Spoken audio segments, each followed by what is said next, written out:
So yun mga ka-idol, kaya natin mag-uling mga ka-idol ay magawa muna tayo ng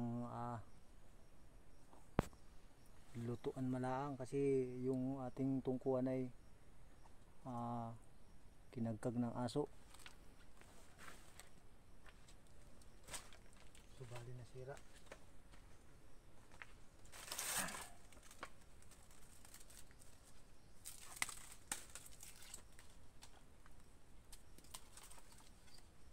So meron ako dito kawayan mga ka-idol oh. Ito may sanga. Ito rin ay may sanga yung isa oh. Subali mga ka-idol, sasabit natin din eh. Tapos itatali natin. Una natin itatali din sa bandang gitna. Ito sa bandang gitnaan. Magandang idea rin ito mga ka-idol. Malay mo mapunta rin kayo sa kabundukan at pwede ito. Kasi nagagawa ka pa ng mga ano. Papasa ka lang ng isang kahoy.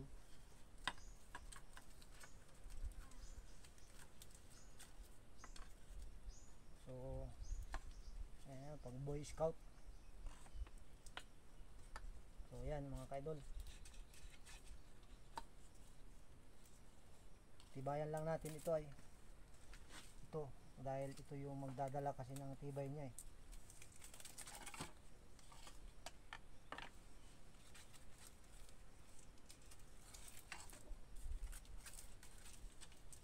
Sa gubat marami namang balagin, pantali lang ang kailangan mo.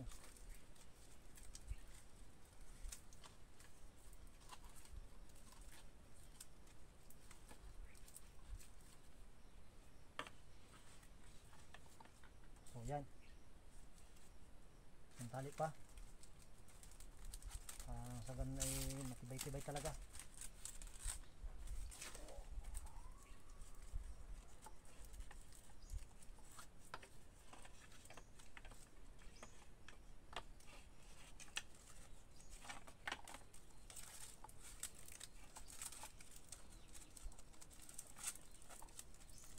Oh, yun oh.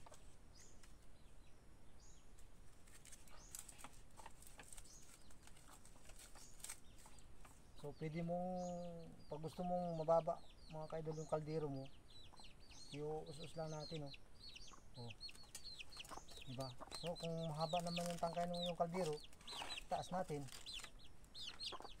Oh, diba? Pwede mong pag nainit ng idol at luto na, pwede natin paiputin pala oh. Oh. Diba? Papaikutin lang natin oh. Yun oh. Oh. Oh. So lagay natin ating takuri mga ka-idol. Oh. Siyempre mataas. So ibababa natin mga ka-idol. Yan oh. Yung tama kung hanggang saan lang gusto mo. Yan oh.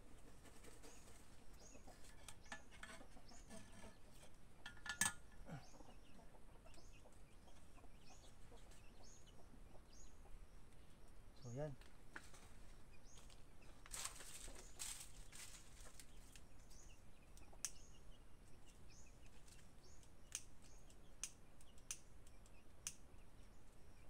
Bufungan na natin ang apoy na makapagkape malaang.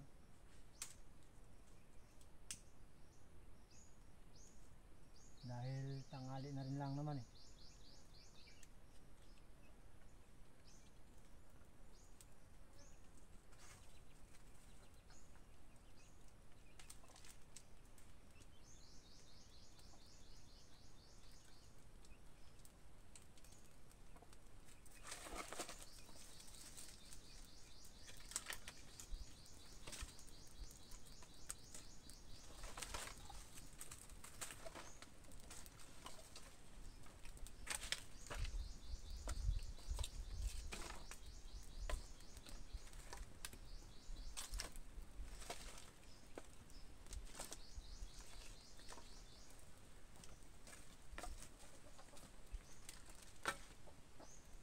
ka-idol. Antayin na natin kumulo ito.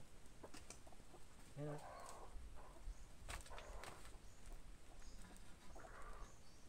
Yun. O, diba? Ang gandang idea ito mga ka-idol, diba? Yan yung mga ka-idol, mainit na. Nakulo na. So, ang kagandahan dyan mga ka-idol sa gawa na yan ay hindi ka nagagawa ng bato. So, kung mabigat ang kaldero, kailangan malaki dapat yung poste at saka medyo malaki rin yung pantukod at saka pang ano. Kaya naman siya naka-steady ng ganyan kasi kontrahan yun eh. Isang pag ganun na parang gunting, isa naman sa taas yung kumakawit. Eh siyempre, dapat ang matibay dun yung ibaba, yung tukod. O di ba? Pag matibay yung tukod nun, hihigitin naman yun sa bandang taas. Yan mga ka-idol. Yan, mainit na. Siyempre, tubig lang naman yung ating ininit. Eh, hindi natin kailangan ng sobrang laking gamit yan. Kung malalaking kaldero, pwedeng ibitin. Tapos malalaking kahoy din ang gagamitin.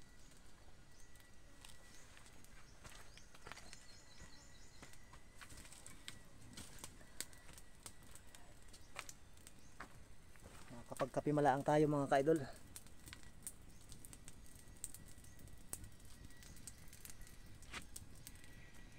Kahit siya tumaas ng dalit, malayo naman, hindi ganong aabutin ka agad. Ayan, mainit na mga ka-idol.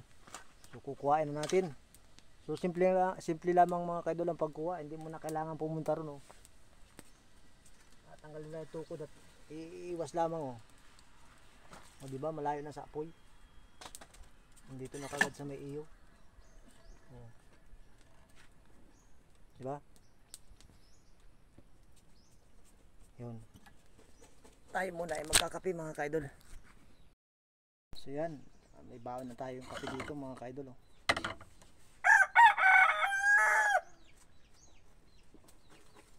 May ganitong pang ano sa nangalian kasi wala tayong gulay ngayon.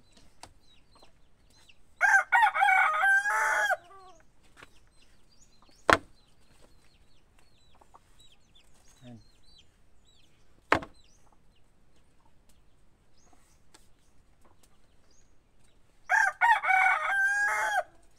Oh, init.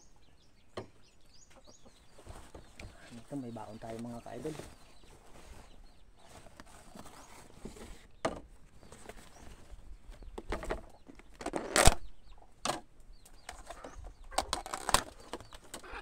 So meron tayo ditong gulay na talong at binaon natin galing sa ating bahay dahil tayo nandito sa kabundukan, kanin.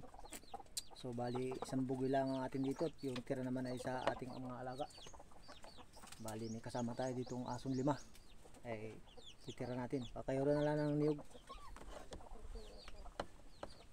Ayan o, talong. Kain tayo mga ka-idol.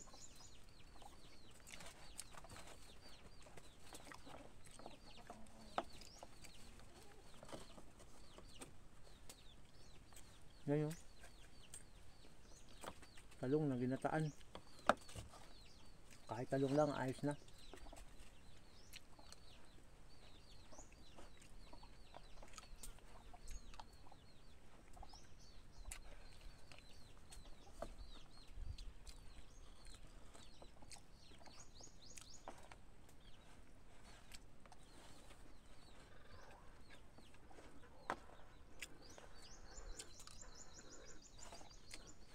Siyempre, pag nag-iitindi ka ng mga alaga mo, kailangan may bawaan din na kanin, magutom eh. Kasi matagal pa tayong umuwi, maghapon dito eh.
So yun lamang mga ka-idol. Ah, sana nagustuhan nyo itong video ito. Simpleng gawa lang na yun sa pag-init ng tubig. Ay sana ay nagustuhan nyo mga ka-idol. At kung may pagkakataon kayo at nagustuhan nyo mga ka-idol, pwede naman yung i-share yan eh. Yun lamang at thank you for watching. God bless po mga ka-idol.